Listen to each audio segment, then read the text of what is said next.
Hello everyone, welcome back to my YouTube channel. आशा करता हूँ सभी स्वस्थ होंगे।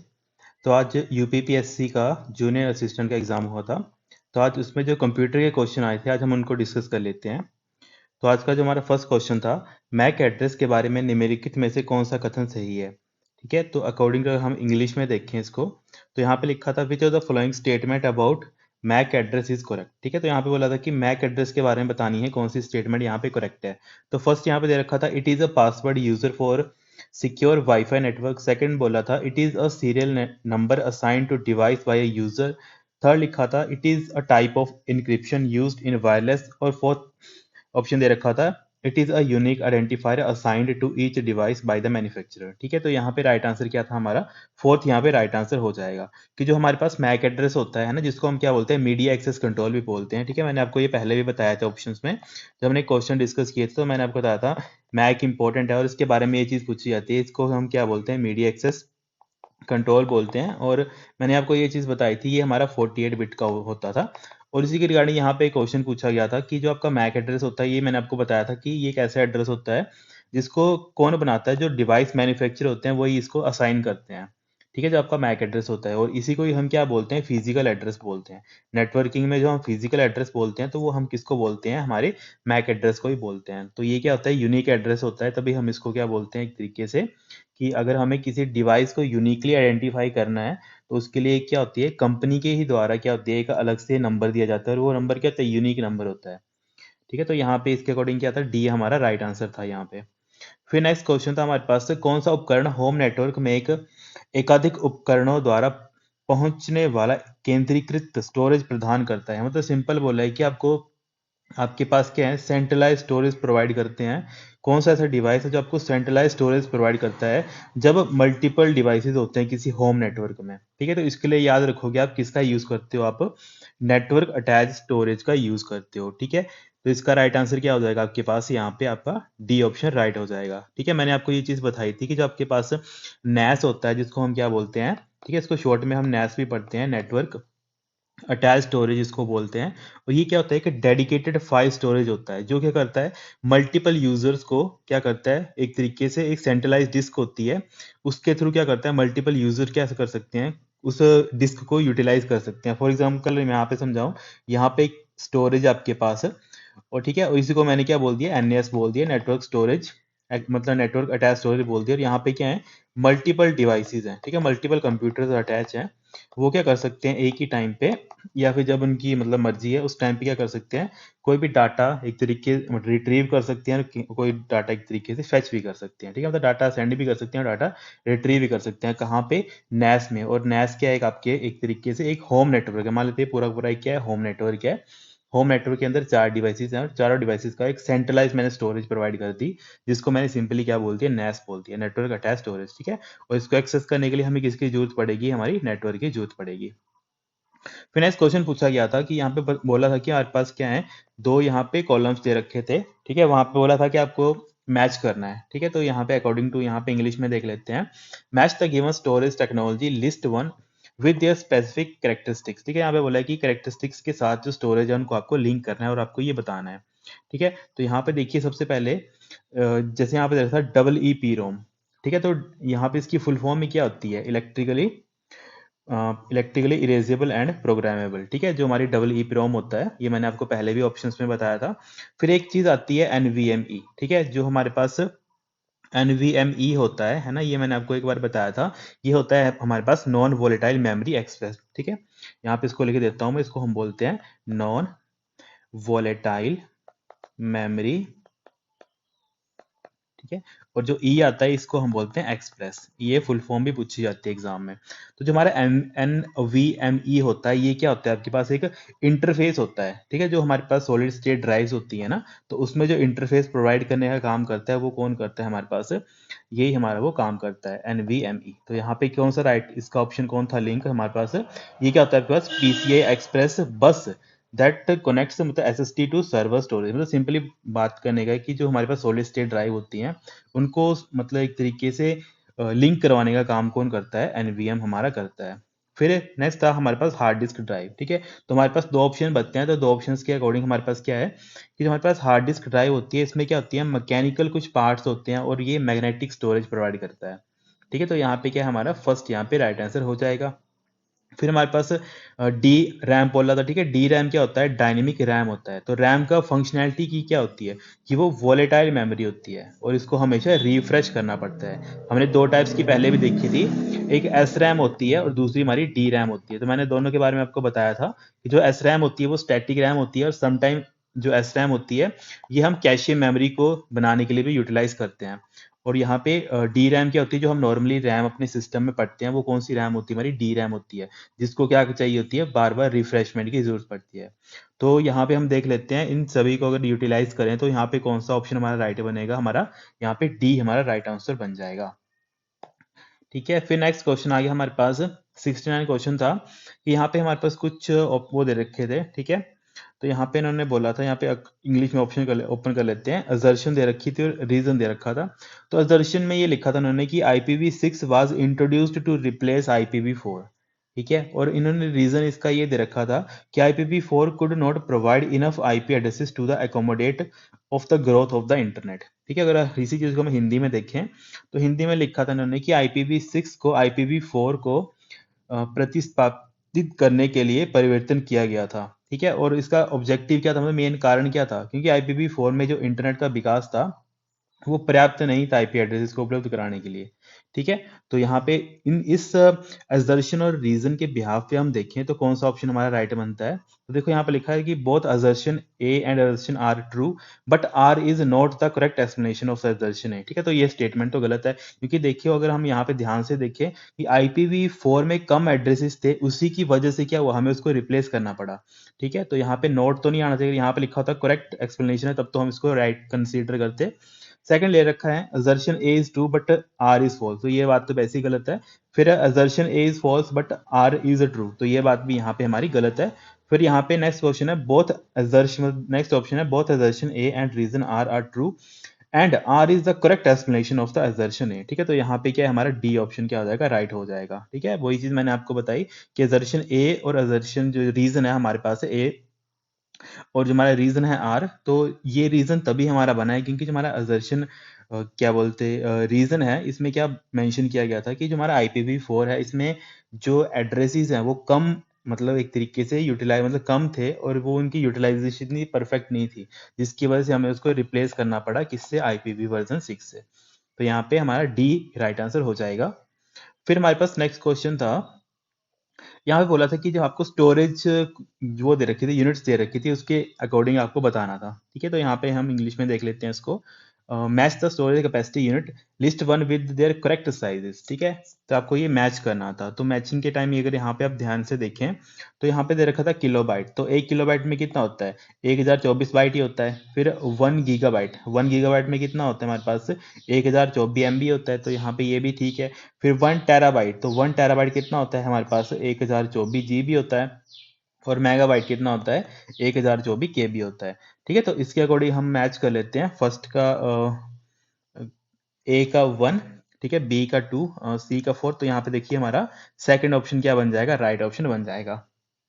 फिर हमारे पास नेक्स्ट क्वेश्चन आ गया जो पूछा गया था एग्जाम में कि IoT आर्किटेक्चर में IoT गेटवे मुख्य रूप से fill in the blank cloud के बीच एक सेतु का कार्य करता है। मतलब एक तरीके से हम बोल सकते हैं ये क्या काम करता है, एक्ट एज अ ब्रिज काम करता है। ठीक है, तो अगर इंग्लिश में इसको देखें, in IoT architecture and IoT gateway primary act as a bridge between fill in the blank and the cloud. ठीक है, IoT एक्चुअल में होता क्या है, एक हम कंसेप्ट पढ़ते हैं इंटरनेट ऑफ थिंग्स। ठीक है, इंटरनेट ऑफ थिंग्स हम पढ़ते हैं। अब इसमें होता क्या है, ये कंसेप्ट क्यों इंपॉर्टेंट है, एक्चुअल में क्या होता है कि आपके मतलब आपके घर में फॉर एग्जांपल हम सपोज कर लेते हैं आपके घर में कुछ डिवाइसेस अटैच हैं और वो डिवाइसेस कैसे होते हैं, जिनको आप रिमोटली चला सकते हो, रिमोटली आप क्या कर सकते हो, उनको ऑपरेट कर सकते हो। पर इसमें कंडीशन क्या है, आपको क्या चाहिए होगा, एक इंटरनेट चाहिए होगा। और उस इंटरनेट के साथ क्या होगी, आप उसको उन डिवाइसेस को क्या कर सकते हो, मान लो इस इंटरनेट के साथ आपने अटैच कर दिया अपने डिवाइसेस को, और उस इंटरनेट की हेल्प से आप क्या कर रहे हो, अपनी किसी थर्ड डिवाइस से अपने पूरे के पूरे डिवाइसेस को कंट्रोल कर रहे हो।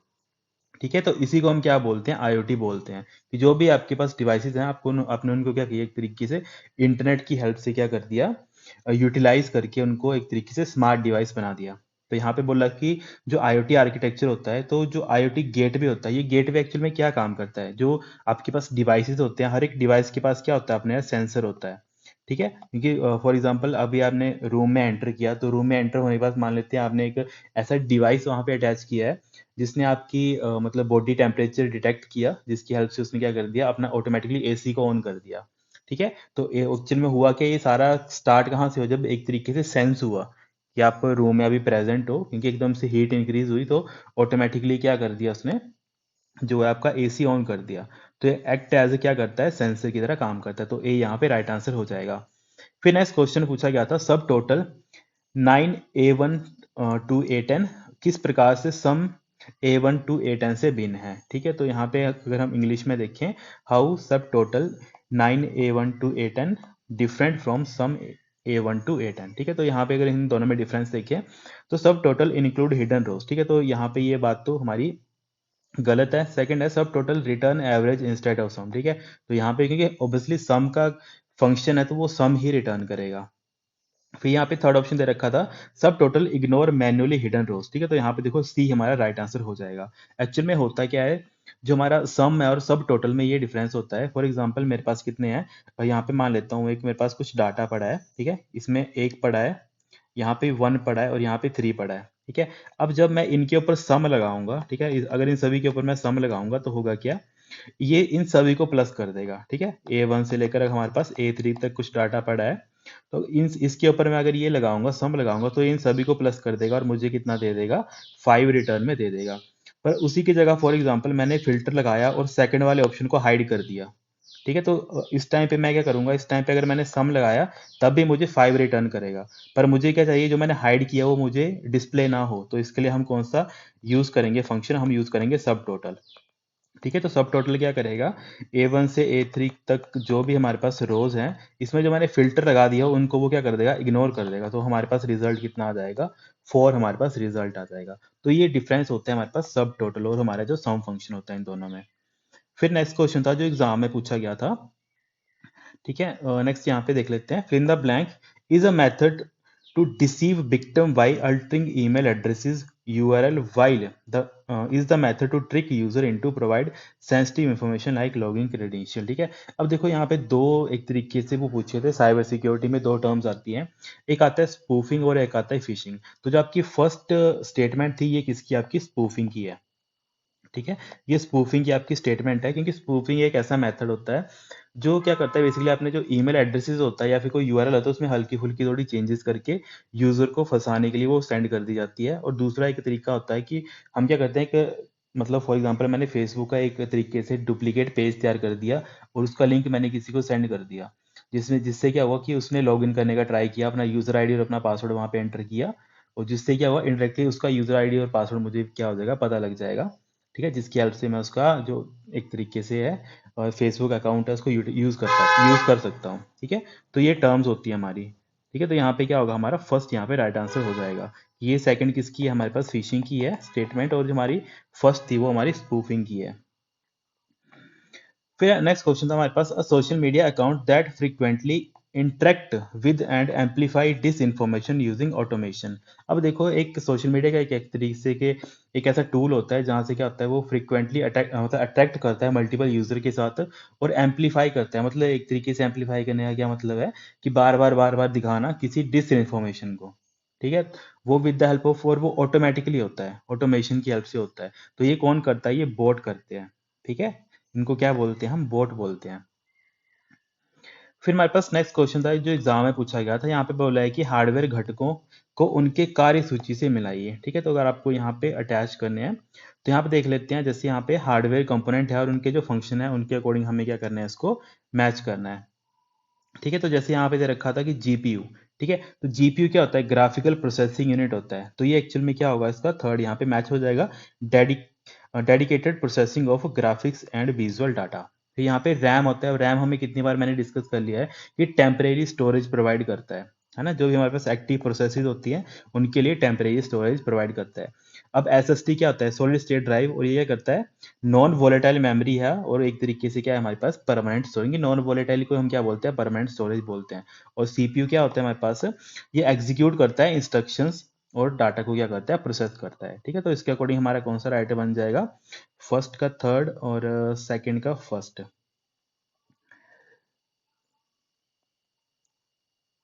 ठीक है, तो यहाँ पे देखो फर्स्ट हमारे फर्स्ट क्या होगा, हमारा राइट आंसर बन जाएगा। ठीक है, फर्स्ट का थर्ड, और हमारा सेकंड क्या है, फर्स्ट है, और थर्ड का हमारा फोर्थ, और डी का हमारा यहाँ पे सेकंड हो जाएगा। फिर हमारे पास नेक्स्ट क्वेश्चन था जो एग्जाम में पूछा गया था, द डिवाइस और the software that act as an intermediate between client request and server. ठीक है, क्लाइंट रिक्वेस्ट और सर्वर के बीच में इंटरमीडिएट का काम करता है। ठीक है, कौन सा ऐसा डिवाइस है जो काम करता है, तो ये कौन सा होता है, हमारा प्रोक्सी सर्वर। ठीक है, इंपॉर्टेंट है, क्वेश्चन नंबर कितनी बार एग्जाम में पूछा गया है। ओके, तो यहाँ पे सी राइट आंसर हो जाएगा। फिर नेक्स्ट क्वेश्चन पूछा गया था एग्जाम में, identify the incorrect statement regarding domain name system. ठीक है, DNS के बारे में क्या बताना है आपको, इनमें से बताने की इनमें से कौन सी स्टेटमेंट है जो हमारी गलत है DNS के बारे में। ठीक है, तो यहाँ पे देखिए DNS सर्वर यूजेस पोर्ट 53। तो ये देखो ये स्टेटमेंट तो बिल्कुल सही है। फिर सेकंड दे रखा था DNS uses TCP for zone transfer and UDP for queries. ठीक है, तो ये बात भी यहाँ पे सही है कि DNS यूज करता है TCP किसके लिए, जोन ट्रांसफर के लिए, और UDP यूज करता है क्वेरीज को हैंडल करने के लिए। ओके, तो फिर थर्ड स्टेटमेंट दे रखी थी इन्होंने, DNS caching improve network efficiency, तो यहाँ पे ये स्टेटमेंट भी हमारी ठीक है। फिर नेक्स्ट ऑप्शन दे रखा था DNS translate domain name into IP। ठीक है, ये स्टेटमेंट भी क्या है, हमारी करेक्ट है। पर यहाँ पे इन्होंने इनकरेक्ट पूछा था, तो इसके अकॉर्डिंग हमारा नन ऑफ द अबव क्या हो जाएगा, राइट आंसर हो जाएगा। फिर हमारे पास नेक्स्ट क्वेश्चन आ गया जो एग्जाम में पूछा गया था, 78 नंबर क्वेश्चन था, identify the correct statement about Excel cell referencing. ठीक है, जो एक्सेल में हम सेल रेफरेंसेस पढ़ते हैं ना, एक एब्सोल्यूट पढ़ते हैं, ठीक है, और एक रिलेटिव पढ़ते हैं, और एक मिक्स पढ़ते हैं। तो थ्री टाइप्स की होती हैं, एक आता है एब्सोल्यूट, एक आता है रिलेटिव, और एक आता है मिक्स। तो तीन टाइप की सेल रेफरेंस पढ़ते हैं। तो देख लेते हैं अकॉर्डिंग टू ऑप्शन कौन सा हमारा राइट यहाँ पे आएगा। फर्स्ट लिखा है एब्सोल्यूट रेफरेंसिंग यूजेज $2 लॉक रो और कॉलम। ठीक है, तो ये स्टेटमेंट तो हमारी फर्स्ट स्टेटमेंट तो हमारी करेक्ट है यहाँ पे। और फिर सेकंड दे रखा है cell references are not used in formula. ठीक है, तो ये बात तो गलत है हमारी। फिर थर्ड लिखा है mixed referencing is not possible in Excel. ठीक है, तो मिक्स्ड रेफरेंसेस जो हम यूज करते हैं ये बात भी गलत है। Relative references keep the cell fixed in all formula. ठीक है, तो ये बात भी यहाँ पे गलत है। तो अकॉर्डिंग टू जो हमारा क्वेश्चन है, तो एग्जैक्ट जो हमारे पास जो राइट आंसर क्या बन जाएगा यहाँ पे, फर्स्ट हमारा राइट आंसर हो जाएगा। ठीक है, फिर हमारे पास नेक्स्ट क्वेश्चन है, 79 क्वेश्चन है। तो यहाँ पे लिखा था कि इन नेचुरल लैंग्वेज प्रोसेसिंग, जिसको हम शॉर्ट में NLP बोलते हैं, what does tokenization refer to. ठीक है, अब टोकनाइजेशन होता है क्या, हम मान लेते हैं कोई भी टोकनाइजेशन का मतलब क्या होता है। अगर हम सी की बात कर लेते हैं, तो एक स्टेटमेंट आती है प्रिंट एफ करके, और उसके अंदर मैं लिख देता हूँ हेलो। ठीक है, तो जो इसका टोकनाइजेशन होगा, मतलब इसको मैं हर एक छोटे छोटे पार्ट्स में तोड़ूंगा ताकि जो मेरा कंपाइलर है वो उसको समझ पाए। ठीक है, या फिर इसको आगे प्रोसेस कर पाए, तो उसी को हम बोलते हैं टोकनाइजेशन। ठीक है, अब इसका मतलब क्या है कि हम क्या कर रहे हैं, स्प्लिट कर रहे हैं। ठीक है, अब स्प्लिटिंग का मतलब क्या है कि मैंने प्रिंट एफ को अलग कर लिया, इस ब्रेसिस को अलग कर लिया, इसको अलग कर लिया, हेलो को अलग कर लिया, इसको अलग कर लिया, इसको अलग कर लिया। अब देखो इन सभी को मैंने क्या किया, टुकड़ों में तोड़ दिया। इसी को हम बोलते हैं टोकनाइजेशन। ठीक है, तो यहाँ पे क्या बन जाएगा, फर्स्ट हमारा राइट आंसर बन जाएगा splitting text into individual word और फ्रेजेस। ठीक है, तो यहाँ पे फर्स्ट हमारा राइट आंसर हो जाएगा। फिर हमारे पास जो लास्ट क्वेश्चन है जो पूछा गया था, ठीक है, जो इस एग्जाम में, वो था match the type of mobile या टैबलेट स्क्रीन। ठीक है, यहाँ पे बोला कि मोबाइल और टैबलेट की जो स्क्रीन होती हैं इनको आपको मैच करना है उनकी कैरेक्टरिस्टिक्स के बिहाफ पे।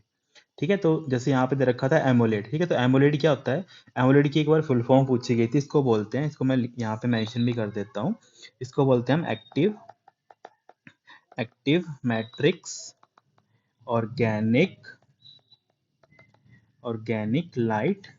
ठीक है, एलईडी की तो आपको पता है कि लाइट एमिटिंग डायोड बोलते हैं ना इसको, लाइट एमिटिंग डायोड। ओके, तो यहाँ पे एमोलेड की ये एक तरीके से फुल फॉर्म है, पर इसका जो अकॉर्डिंग टू कैरेक्टरिस्टिक्स क्या होती है, तो जो मैं हमारी एमोलेड स्क्रीन होती है ना, इसको हम बोलते हैं ट्रू ब्लैक। ठीक है, ट्रू ब्लैक क्यों बोलते हैं कि कुछ हमारी स्क्रीन्स होती हैं वो हमें थोड़ी हल्की, मतलब डार्क, मतलब ब्लैक नहीं दिखती हैं, वो हल्की सी थोड़ी ना ग्रेइश ग्रेइश होती हैं। ठीक है, पर जो एमोलेड स्क्रीन्स होती हैं वो टोटली क्या होती है, हमारे पास ट्रू ब्लैक होती हैं वो। तो यहाँ पे क्या होगा, इसके अकॉर्डिंग इसका फोर्थ यहाँ पे राइट बन जाएगा, विविड कलर ट्रू ब्लैक होता है जो। ओके, तो ये हमारा फर्स्ट का मैच बन जाएगा। फिर एलसीडी क्या होती है हमारे पास, ठीक है। तो जब हम एलसीडी पढ़ते हैं तो हम एलसीडी जब एक्चुअल में वो पढ़ते हैं, ठीक है, मॉनिटर पढ़ते हैं, तो हम वहाँ पे देखते हैं हम किसका यूज़ करते हैं, बैक लाइट का यूज़ करते हैं, क्योंकि उसी लाइट की हेल्प से क्या होता है, आगे जो हमारे पिक्सल्स हैं वो ग्लो होते हैं, ठीक है। तो एलसीडी क्या यूज़ करती है, black light common in budget devices. तो यहाँ पे इसका बी का हमारा थर्ड ऑप्शन राइट बन जाता है यहाँ पे। फिर जैसे नेक्स्ट था रेटिना डिस्प्ले। अब रेटिना डिस्प्ले कहाँ पे यूज़ किया जाता है, जो हमारे पास आजकल आप देख रहे होगे, यहाँ पे भी चला है, न्यूज़ में भी उस पे चला था ट्रेंडिंग में पीछे जैसे, तो वहाँ पे एप्पल का एक डिवाइस आया था, ठीक है। उस डिवाइस का क्या नाम था, विजन प्रो, ठीक है, एप्पल विजन प्रो था डिवाइस। अब उस डिवाइस में क्या था, उसको आपको अपनी आईज के ऊपर मतलब पहनते थे, और उसमें क्या आपके वर्चुअल रियलिटी के बिहाफ पे आप क्या कर सकते हो, उस डिवाइस को ऑपरेट कर सकते हो, ठीक है। तो उसके उस टाइप का जो डिस्प्ले होता है उसी को हम क्या बोलते हैं, रेटिना डिस्प्ले बोलते हैं। और ये किसके द्वारा बनाया गया था, एप्पल के द्वारा बनाया गया था। तो ये है, ये क्या है हमारे पास, हाई पिक्सल डेंसिटी, ठीक है, जो किसके द्वारा बनाया गया, एप्पल के द्वारा। फिर लास्ट जो हमारा ई इंक बचा है, ये किससे रिलेट होगा, ऑब्वियसली हमारा low power used in E readers, ठीक है। तो इनके अकॉर्डिंग हमारा जो राइट आंसर है वो क्या बन जाएगा, ठीक है। तो यहाँ पे अगर ऑप्शंस अगर मैच करोगे आप, तो हमारा क्या बन जाएगा, फर्स्ट का हमारा फोर्थ बन रहा है, और बी का हमारा थर्ड बन रहा है ना। तो यहाँ पे देखिए हमारा क्या है, डी यहाँ पे राइट आंसर हो जाएगा, ठीक है। तो यहीं तक जो एग्जाम में क्वेश्चन पूछे गए थे, अपने जो भी है आपको क्या करना है, मार्क्स चेक कर लेना कि कंप्यूटर में आपके कितने स्कोर बन रहे हैं, ठीक है स्टूडेंट्स। इसके अलावा कोई भी डाउट होता है तो मुझे नीचे कमेंट कर दिया करो, ठीक है। Thank you so much.